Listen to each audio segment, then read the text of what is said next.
बिस्मिल्लाहिर्रहमानिर्रहीम। अस्सलाम वालेकुम स्टूडेंट्स, कैसे हैं आप सब? ठीक ठाक हैं, उम्मीद है खैरियत से होंगे। आप देख रहे हैं biology with doctor Mohammad Atif Atta. मेरा नाम डॉक्टर मोहम्मद आतिफ अता है। मेरा यूट्यूब चैनल आप इस वक्त देख रहे हैं। अच्छा बच्चों, ये एक और टॉपिक है चैप्टर नंबर 9 से रिलेटेड, वही structure of ovule. Last time हमने डिस्कस किया था, अगर आप थोड़ा सा रिकॉल करें, फ्लावर के बारे में। आई थिंक होगा जहन में, हमने फ्लावर पढ़ा था। तो फ्लावर में अगर आप याद करें कि एक गायनीशियम एक सेगमेंट था which was the female reproductive part. अगर उस स्ट्रक्चर को हम बनाएं तो वो कुछ ऐसे बनाता है: stigma, style and a broad portion which is termed as ovary. और इस ओवरी के अंदर एक क्वेश्चन मार्क की तरह मैंने बनाया था, दैट वाज ओव्यूल।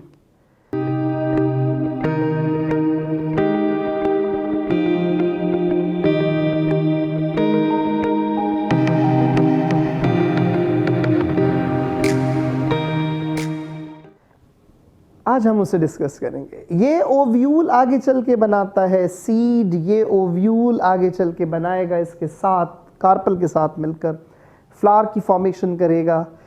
कंपोसाइट भी हो सकता है, सिंपल भी हो सकता है।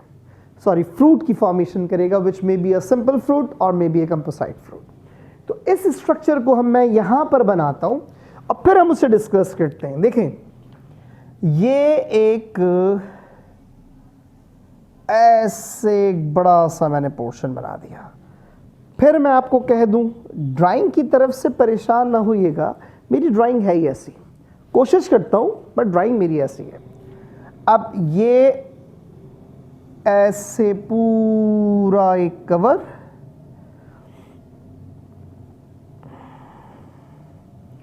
ये इस तरह से कवर बना हुआ है, ठीक है।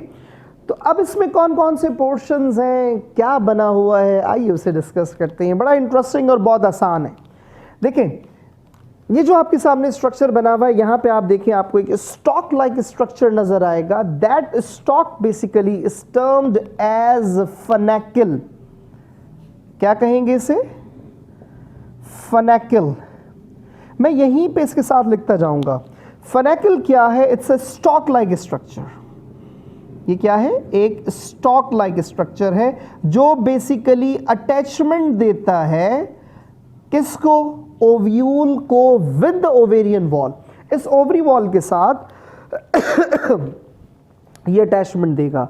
इसके अंदर एक स्कार होता है, एक स्कार होता है, एक डार्क पोर्शन नजर आता है जो आगे चल के सीड में भी नजर आता है, जिसे कहते हैं हाइलम। क्या नाम देते हैं? हाइलम। तो ये एक स्कार लाइक होता है जो सीड में फर्दर नजर आता है। इसके अलावा याद रखिएगा, इसके सेंटर में एक रीजन होता है। इस सेंट्रली प्लेस रीजन को नाम देते हैं एम्ब्रियो सैक का।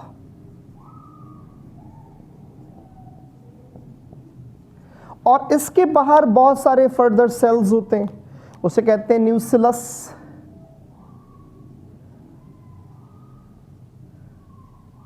क्या नाम देंगे? न्यूसिलस। ये जो आपको बाहर की तरफ दो लेयर्स नजर आ रही हैं, ये जो दो लेयर्स हैं, जो आउटर मोस्ट लेयर है, इट इज टर्म्ड एज टेस्टा।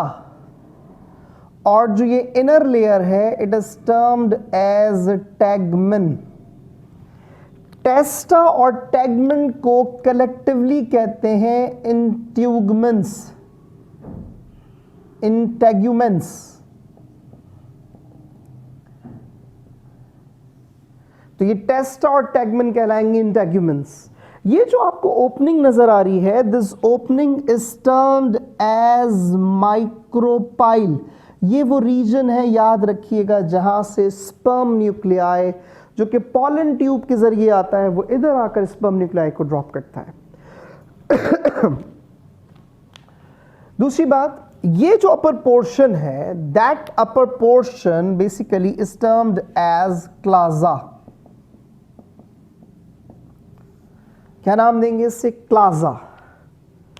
ये जो एम्ब्रियो सैक है, इस एम्ब्रियो सैक में अपर साइड पर 3 सेल्स नजर आएंगे, तीनों हैप्लॉइड होंगे। लोअर साइड पर 3 सेल नजर आएंगे, ये भी तीनों हैप्लॉइड होंगे। एक सेंट्रली प्लेस सेल होगा जो कि डिप्लॉइड नेचर होगा।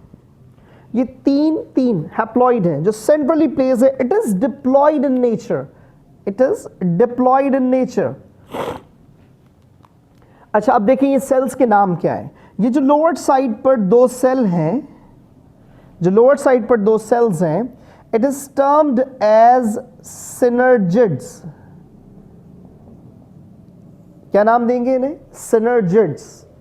और जो ये ऊपर की तरफ सेल मौजूद है, this cell is termed as egg cell. क्या नाम देंगे इसे? Egg cell. The combination of egg cell and synergid is termed as egg apparatus. क्या नाम देंगे इसे? egg apparatus. अच्छा, एक और बात, जो ये 3 सेल्स हैं, ये जो 3 सेल्स हैं, इन तीनों सेल्स को कलेक्टिवली कहते हैं एंटीपोडल सेल्स। क्या नाम देंगे इन्हें? Antipodal cells. और जो सेंट्रली प्लेस रीजन है, it is termed as secondary nucleus, या इसे कहते हैं डेफिनेटिव न्यूक्लियस। सेकेंडरी न्यूक्लियस, या इसे कहेंगे डेफिनेटिव न्यूक्लियस। तो ये आपके सामने एक पूरा का पूरा स्ट्रक्चर है। पॉलन ग्रेन्स जब आते हैं तो पॉलन ग्रेन याद रखिएगा वो यहाँ पर ड्रेन होंगे और वो एक ट्यूब बनाते हैं जिसमें 2 स्पर्म न्यूक्लियाई मूव करते हैं और वो पूरा पॉलन ट्यूब के ज़रिए माइक्रोपाइल में एंड हो जाते हैं। यहाँ पर आने के बाद इधर आएंगे, इधर आके वो 2 स्पर्म न्यूक्लियाई ड्रॉप होते हैं। याद रखिएगा, देखिए मैं यहाँ पे लिखता हूँ 1 स्पर्म न्यूक्लियाई एक होगा, एक और सिंगल स्पर्म न्यूक्लियस। अब ये जो न्यूक्लियस है, जो 2 न्यूक्लियस जो कि बेसिकली मेल गैमीट्स है, ये जो आए हैं ये किसके साथ फ्यूज्ड होंगे? एक जो स्पर्म न्यूक्लियस है वो कंबाइन करेगा विद द एग सेल। किसके साथ? एग सेल के साथ, और ये बनाता है सीड। क्या बनाएगा ये बनाएगा सीड। और जो एक स्पर्म न्यूक्लियाई है ये कंबाइन करेगा विद द सेकेंडरी न्यूक्लियस और ये बनाएगा एंडोस्पर्म। अब देखें आप, sperm nucleus haploid, egg nucleus haploid, seed is diploid in nature. Sperm nucleus haploid, definitive nucleus is diploid in nature, so endosperm is triploid in nature. तो यहाँ पे एक वक्त में 2 सेल फर्टिलाइज हो रहे हैं, इसको कहते हैं डबल फर्टिलाइजेशन। क्या नाम देंगे? Double fertilisation. सीड हम जानते हैं, आगे चल के इसमें फ्रूट्स बनेंगे, ये फ्रूट्स के अंदर मौजूद होते हैं, सीड्स यूटिलाइज होंगे। एंडोस्पर्म क्या होता है? एंडोस्पर्म याद रखिएगा, it is storage part. Endosperm basically क्या है? ये स्टोर करता है फूड को। किसको स्टोर करेगा? ये फूड को स्टोर करेगा। एंडोस्पर्म जिस सीड में होगा, ये कवरिंग बनाता है, एंडोस्पर्म जिस सीड में होगा उसे कहेंगे एंडोस्पर्मिक सीड। तो इसको हम ऐसे लिखें कि एंडोस्पर्मिक सीड, या इसको कहते हैं अल्ब्यूमिनस सीड। और जिसमें एंडोस्पर्म नहीं होगा it is non endospermic seed, या उसको कहते हैं एक्सल्ब्यूमिनस सीड। तो जिसमें एंडोस्पर्म मौजूद है अल्ब्यूमिनस और एंडोस्पर्मिक, जिसमें नहीं है non endospermic eggs albuminous seed. तो ये जो आपके सामने पूरा स्ट्रक्चर बना हुआ है, this is the structure of ovule, याद रखिएगा, ठीक है। तो राइपन ओव्यूल बेसिकली आगे चल के सीड बनाता है, राइपन ओवरी आगे चल के फ्रूट बनाता है। कुछ फ्रूट्स हैं जिसमें सीड्स होते हैं, कुछ में सीड्स नहीं होते।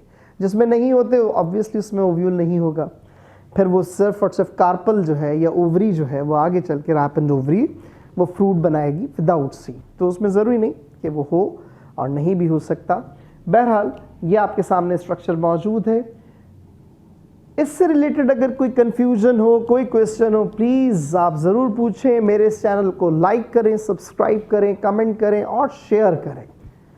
और फर्दर कोई टॉपिक आप समझना चाहते हैं, प्लीज़ आप मुझे पर्सनल उस पर टेक्स्ट कर सकते हैं या वो वीडियो के साथ आप कमेंट कर सकते हैं। Thank you so much for your time. अल्लाह हाफ़िज़।